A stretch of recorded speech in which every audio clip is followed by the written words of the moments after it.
Hello again, this is Terminator Juice, and this is going to be part 3 of my Wii U review, where I show, while playing New Super Mario Bros. U, some of the options you have to go to the internet browser and stuff like that, features you can't get on any of the other systems, and kind of underrated features like that, and then I give my final thoughts, and yeah, so if you watched parts 1 and 2, appreciate that.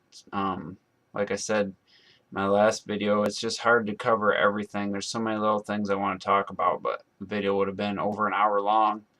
So hopefully this helps some of you guys out, and anyone that's on the fence about buying a Wii U. So without any further ado, let's get on to part 3, and I'll pick up right where part 2 left off.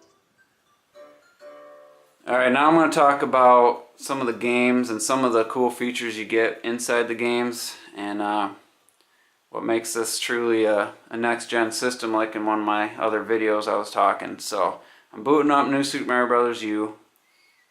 I got the gamepad. Basically the gamepad's used for navigating the menus and for off TV play. But that's not a big deal. They don't force any touchscreen stuff on us in a game that doesn't really need it. So just real quick, I want to show you guys some of the cool features you get while playing a game. There's not a lot of people talked about this, so I'm going to boot up a level. And this is the Luigi U DLC, which is really difficult. So let's say I'm playing this level. And say I've gone through it and I cannot find the star coin. Or I keep dying like this. It's hard to talk and play at the same time. Okay, if I hit the home button, let's say I'm stuck or want to know where the star coin is, go to the internet browser,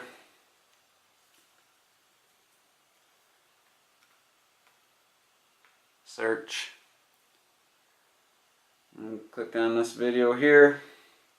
There's a spoiler warning if you haven't played this level and you don't want to see this. Alright, so now I got YouTube playing, and it's showing the level. Like there's a star coin right there. If this was the level I was looking for, I could have got that level, or could have helped me get that star if I couldn't find it. And let's say I didn't want to spoil the rest of the star coins, I wanted to try to find the others first. I can just close this, close out the menu, and I'm back in the game.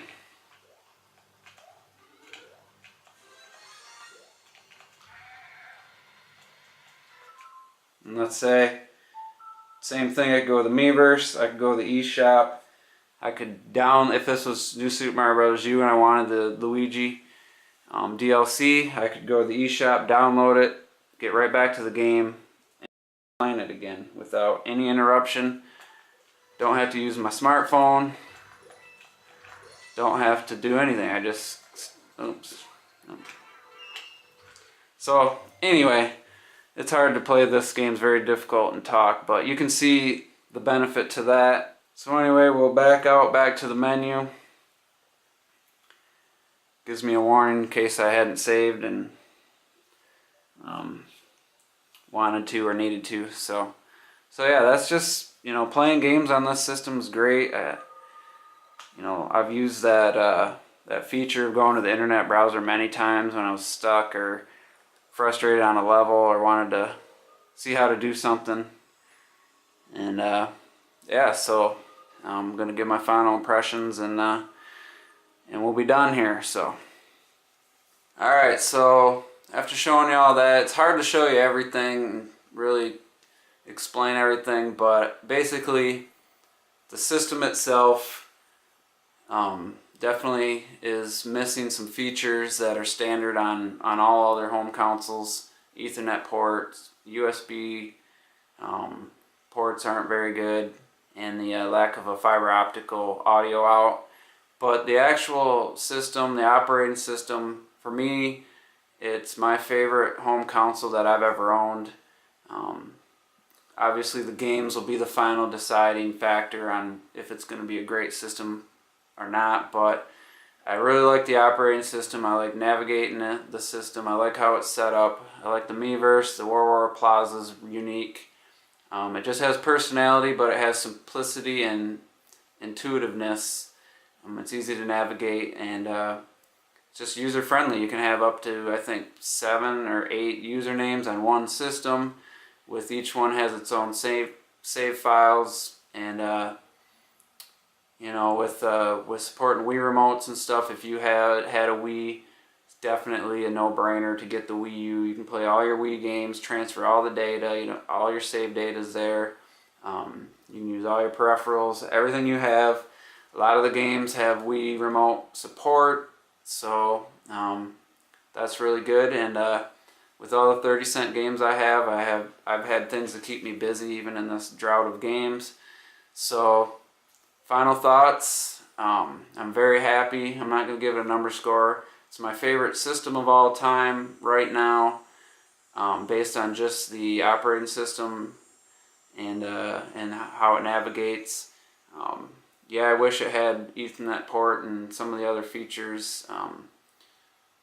And obviously with PS4 and Xbox One coming out, it's going to be inferior with specs and stuff, but it's really all about the games. I think Nintendo makes the best games, and their lineup coming up starting tomorrow with Pikmin 3 through December with new Super Mario 3D World. It's just a great system. Now for $350 for the deluxe, I think that's a little high, especially with Nintendo Land only being $20 now. I think they need to drop the price to $300 just based on that fact alone. And then from what it sounds like, if you've been following the news, I think the basic set's going to be obsolete pretty soon. A lot of places are selling it for $200. Walmart in Canada's got a sale. They're going to sell them out. They're not going to get any more. So the question is, get one now or wait. If you can find one, a buddy of mine just got the deluxe with Zombie U and a Pro Controller set. It was like a bundled set for $335 out the door, shipped and everything. That was a great deal. But I have a feeling Nintendo's going to come out with a price drop and possibly a new model with more memory and better battery life on the gamepad. It's just a gut feeling I'm having, probably in November. But if you can find a good deal, eBay, they're going like crazy right now. You can get one for around $250 to $280. With games, you're looking at the low 300s. So I highly recommend the system. If you like video games and you like Nintendo games, definitely, no question, get the Wii U. If you just are someone who's on the fence and you're not a diehard Nintendo fan, there's still some good games to get, and you know, the future's not looking too bright for third-party support. But with if people start buying games and Nintendo sells some more systems, I think definitely could be like the 3DS, and we could have a turnaround here after this year. And it could be an exciting time for Nintendo fans, or it could be it's a coin flip, really. I think it could go either way. It could be a disaster and a failure, or it could turn out to be something as big as the 3DS is right now. So we'll just have to wait and see for that. But with that, that's my overview and review of the Wii U, and hopefully gave you guys some useful information, and we'll see you on the next video.